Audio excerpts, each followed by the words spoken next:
Answer a question about whether special counsel Robert Mueller's investigation is a witch hunt. Hey, everybody, I'm Lee Goldberg. And I'm Chris Costa. President Donald Trump has repeatedly called the Russia probe a witch hunt.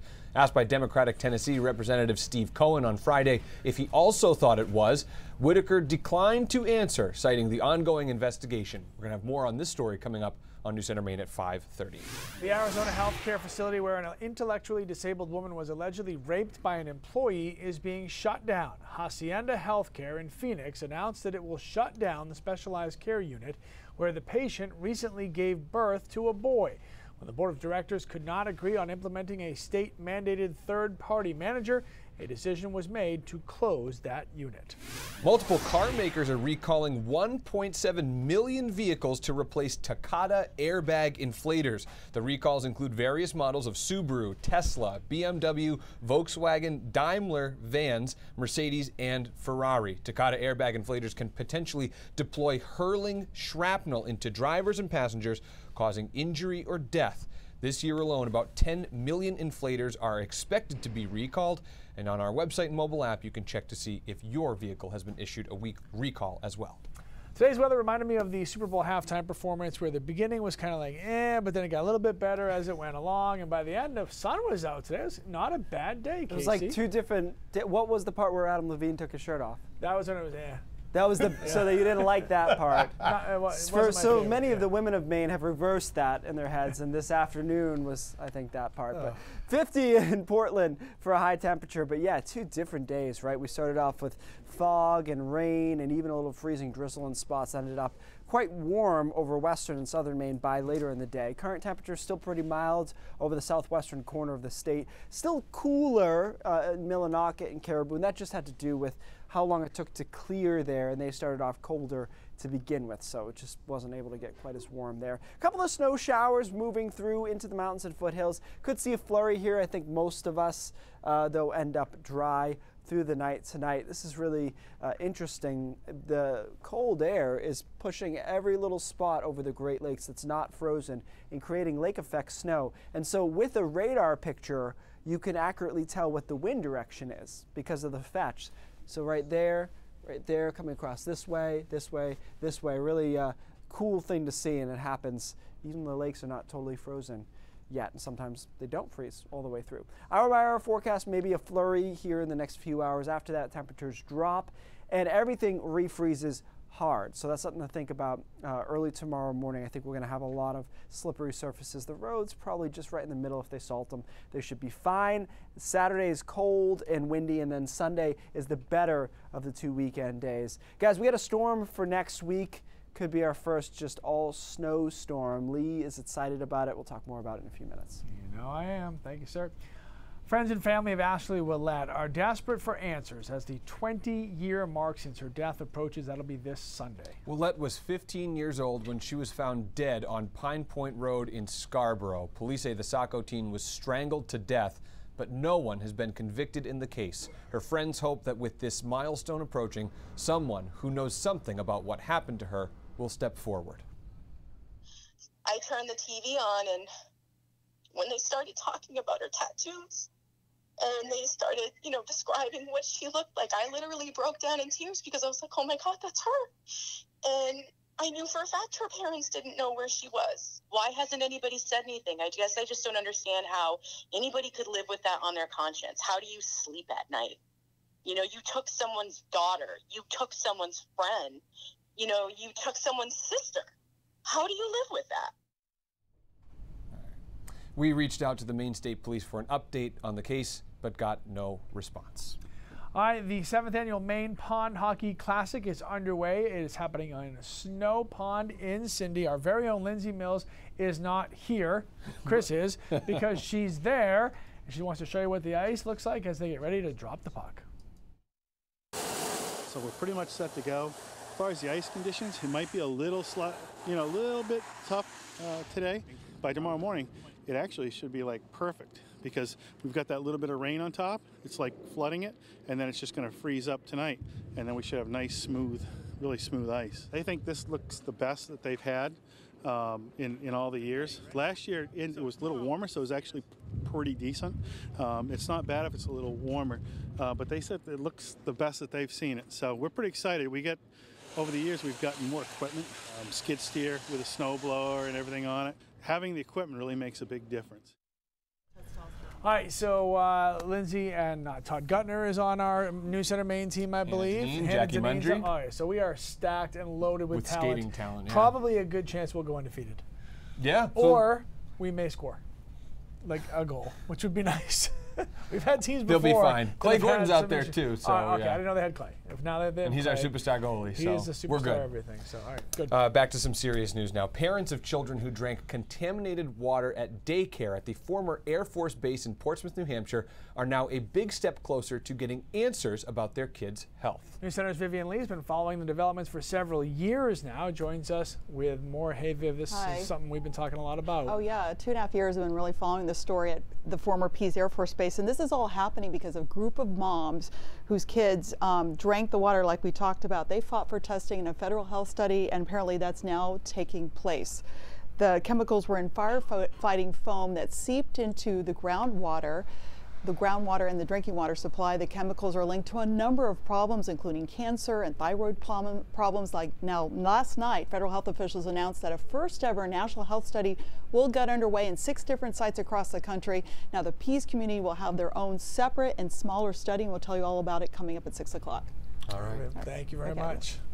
All right, coming up, we are trying to win winter. We're going to learn about an activity called ski joring. And an innovative program offered in our state getting some national attention. We'll let you know why other states want in. It's coming up.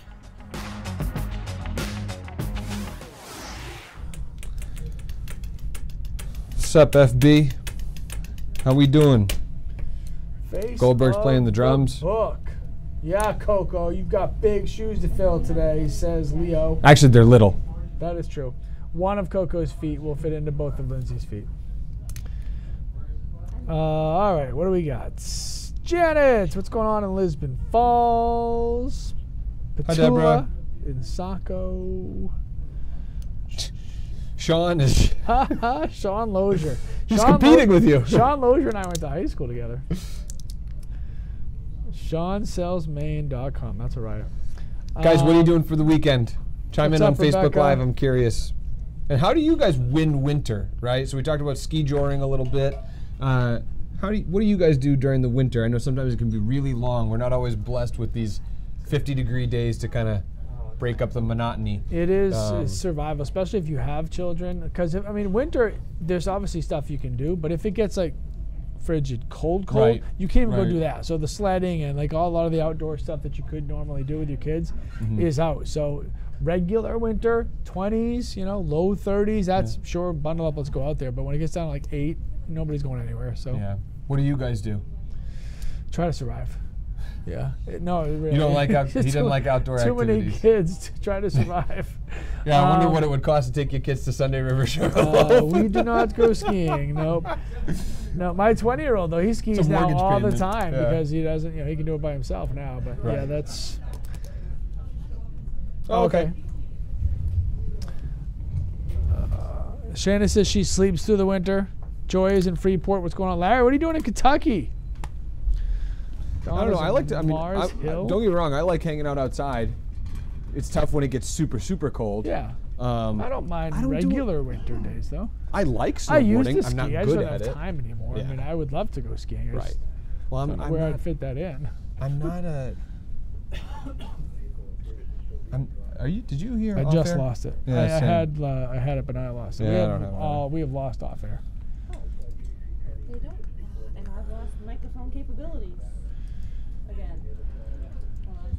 They don't have off air. There we go. Stand by. There we go. 10 seconds.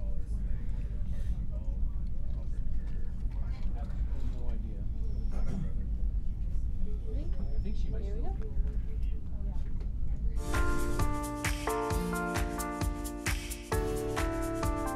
There are a lot of fun activities to do outside during the winter. That is true. One of our rock star producers here at News Center Maine, Chelsea Bard, is from Aroostook County. She's going to show us one winter sport you may never have heard of. I know I haven't. Check it out.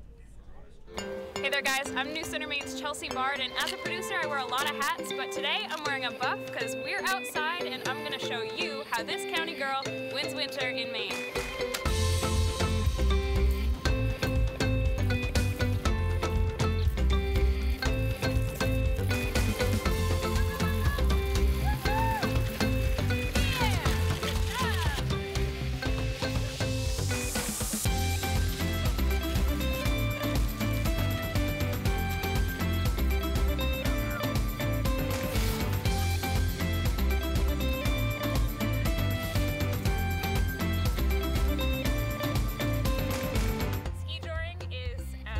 That comes out of Sweden.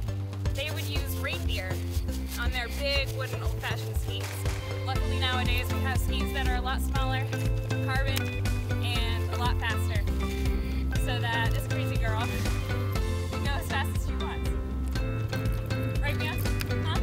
Right. Is she so Whether you're snowmobiling, skiing, snowboarding, whatever it is your winter activity is, make sure to stay safe above anything else. Until next time, I'm New Center Maine's Chelsea Bard. You ready to go? You ready? You ready? Let's go! Go! Go, go, go! Go, go, go!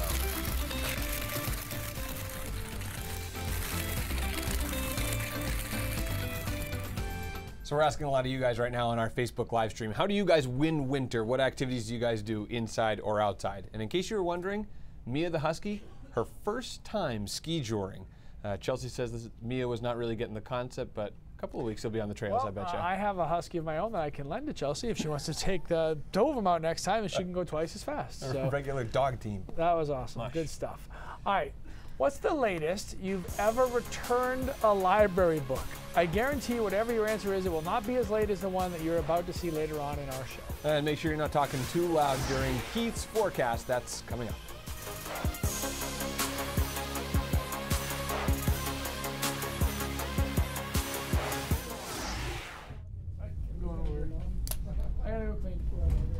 Bye. I'll be here. Leo, it's nice to be heard. All right. Becky's playing with two dogs and a rabbit. Gotta like it. Clay's heading out on his new bicycle. Okay, here we go. How many of you guys go ice fishing? Curious.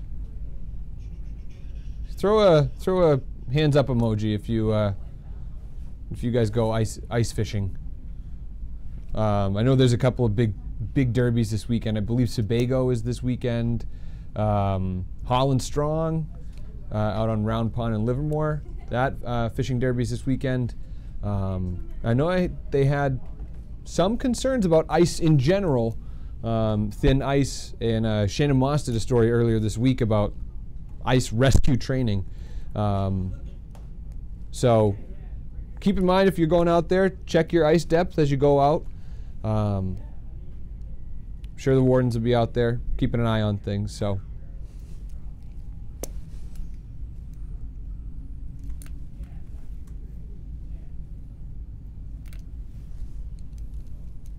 I personally, I don't know about you guys, I can't get into ice fishing by myself. I mean, if I was going with a big group of buddies and we were all out there on the ice, I could probably do it. Never done it before. I'm not good at it. But man, sitting around in the cold, like, if I'm outside doing stuff, it's fun. But what's that, Keith? You're supposed to drink beer? What are you talking about? Bring my expensive craft beers to the middle of the pond.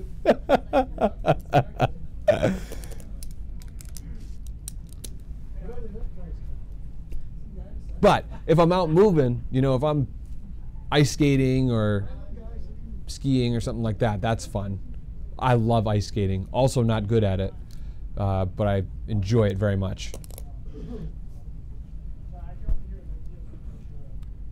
Yeah, I'm not hearing commercials. Gail, ice fishing too cold for you. You and I are on the same team. City boys, Clay, yeah. Guilty as charged.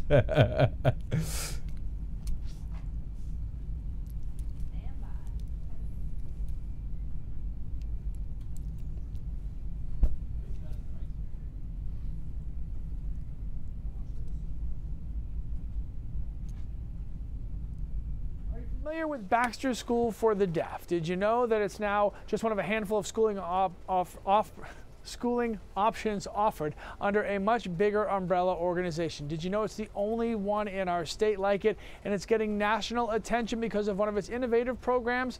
Well, guess what? You're about to learn more. No, I would say that this is the hidden jewel of this state. The Maine Educational Center for the Deaf and Hard of Hearing has been around for a long time. In Maine, many people are aware of what services are offered, but there are even more who aren't. Statewide, we're looking at over 800 students that we know that could be serviced, and we want to be the go-to agency or school for deaf and hard of hearing students and families to come to, and we're building that reputation. The value of kids who are deaf or hard of hearing going to school with other children who are just like them can't be overstated.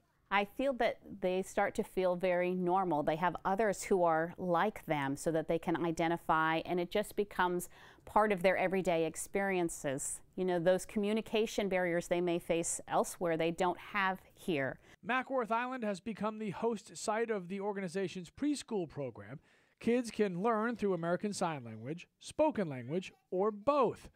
Believe it or not, that's not a common choice that families are given nationwide. Oftentimes families are given a choice of one or the other. You may only have access to a spoken language teacher, or you may only have access to an ASL teacher, or only access to a kid speech teacher, and that would be the services that you would be offered. And so because we're now scaling it back and saying, okay, wait a minute, we need to make sure they know what their options are, they can decide if they want to relocate to find that type of provider if they disagree with what's offered to them. But if they don't know that it's an option, they're not going to be looking for that. The innovative program offered in Maine has garnered some national attention. It's working in the Pine Tree State, so others want in. So we have had 10 different states come to this program and observe and look and learn from us, and it's really kind of going viral around the nation, which is exciting to see. Now, there's a bill being worked on in the legislature as we speak, which will ensure that up through preschool, deaf and hard of hearing kids are assessed every 6 months to make sure that they are kindergarten ready when they get to that point. So it's an amazing program, and watching the kids interact between the two, they were going from the ASL class to the spoken word class and back and forth and interchanging like there was no issue. And it was really, pretty special to see it. So, that's awesome. Yeah. That's really, really cool. And great that they're finally getting some national attention for what they're doing. Maybe other states can learn from that. They certainly could. So what can we learn from you? Not much, not as much, not nearly as much. Weekend's quiet, so we're gonna keep a little time out, and then we'll watch the storm next week, which I'm rooting for because, as I told you, I haven't been able to wear the goggles once for Storm Center, and I just feel like that's like a good measure for a real storm. We haven't had one yet, so we'll see.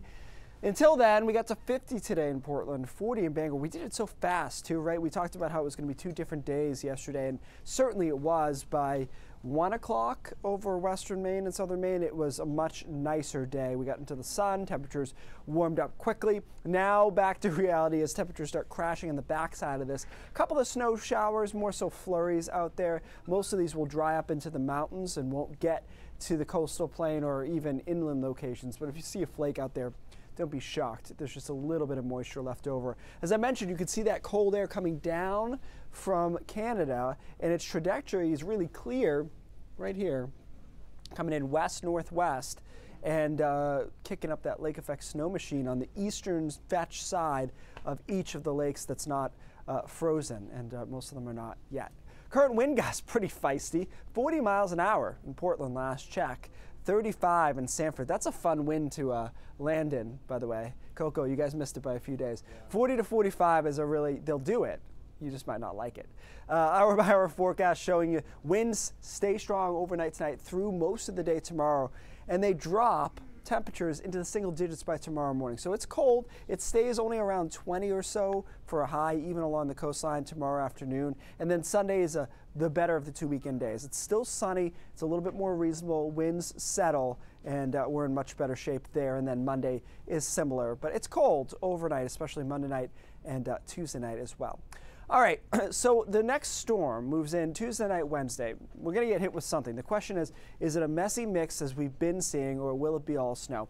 The key here is the speed of the transfer from the inland low to the coastal low. And so the faster that happens, the better chance we have for it to be all snow. If it's slow, like a lot of them have been this season, then it will stretch and it will bring warm air in, and we'll do what we've been doing all season, which is go from snow to sleet to rain. And so right now the models are making that transfer happen just in time to keep us almost all snow Tuesday night through the day Wednesday. If that's the case, it'd be a pretty big hit, I think in excess of a foot in a lot of spots, but we still have a lot of time to see if the models hold fast on that or not. And you know, one of the comments I got, other than a few people who said I just don't want winter, but other than that, I'd rather just all snow. That's the comment I got over and over again when I first started talking about this, because I think this winter has been interesting. They don't have any record for this exact stat. How many times have we mixed over in a winter? Yeah, We've done it a lot this winter. Sure. So I think it's either like miss us or just be all snow, clean, no freezing rain. Well, I think if you take nothing off the table, right, and, Right. and you either get mix or you get snow, I would rather have snow too. Now, nothing is my first choice, but No, I know. just lost that. I think so nothing is off the table I for think now. I'd go with just snow. Good. You're in agreement with the general population, it seems. Whew, that's a first. I know, you know you like All to right. be. But at least the cold temps good for the pond hockey tournament and a lot of those ice fishing derbies. Is the toboggan this weekend too? Ice fishing derbies as well. I think Sebago's having its and Look at Holland that. strong. Look at that. Everybody's happy except for Lee. Keith is a provider of all things. Yeah, something like that. Okay. Talk about the mother of all late fees. The Silver Spring Library in Maryland just received a book in the mail. It's been overdue since 1946. Gosh, before my parents were alive. The Montgomery County Public Library says it's the oldest book they've ever gotten back. Take a look. If you've ever worried it was too late to right a wrong, just take a page from this book. The year was 1946. At the Silver Spring Library, a 2-year-old named Maura Gregg fell in love with a book called The Postman. I've had this book all my life, or nearly all my life. I just love the book. I love the pictures. Pictures of how postal workers did their jobs in the 1920s, horses and all.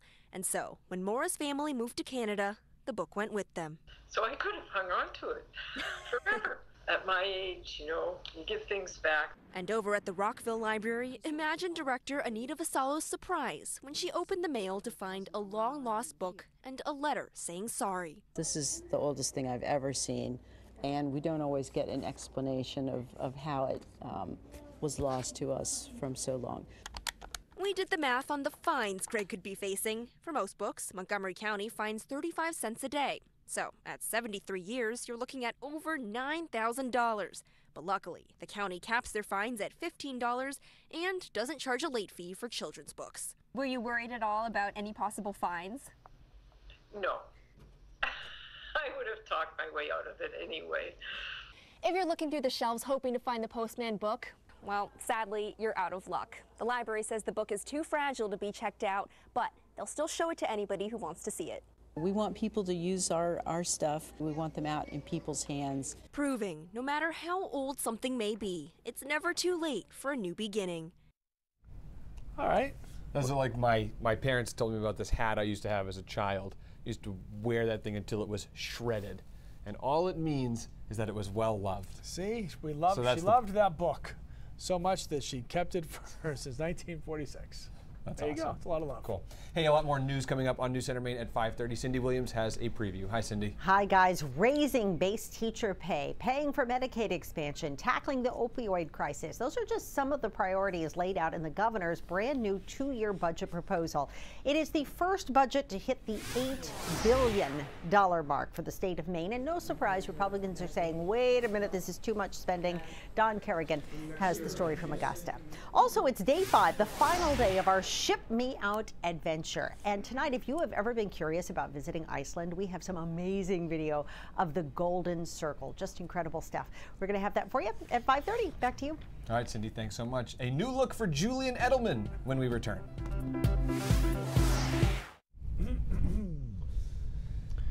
What's going on, Big Fred? Yes, Gail. Sunny What up, dog? is the best. Sunny side up. You guys see the dolphins fight, like, and the dolphins? Yeah, I did see that. But like everyone's going with this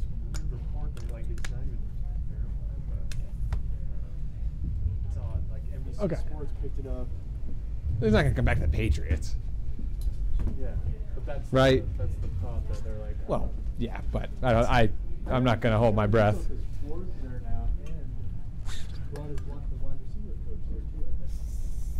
The Patriots wide receiver coach? Or a former one. I don't know if it was the most recent. But like, Interesting.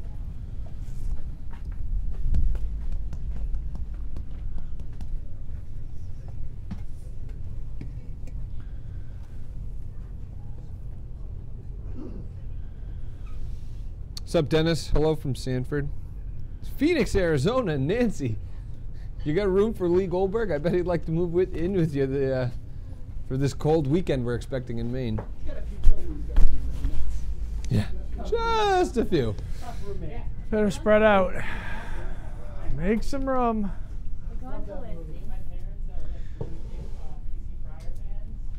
Okay. Hello. Watch the step. Okay, Slugger. Yeah. Oh man, you missed a good time yesterday.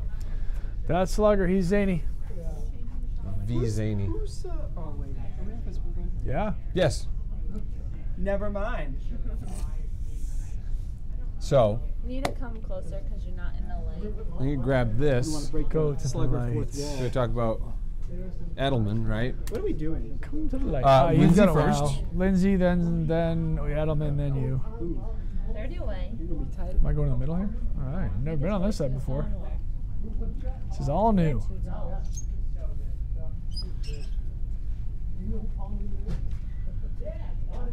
There we go. You want me to toss to Lindsay? Yeah, go for it. Okay. You want me to toss to Julian? Sure. Okay.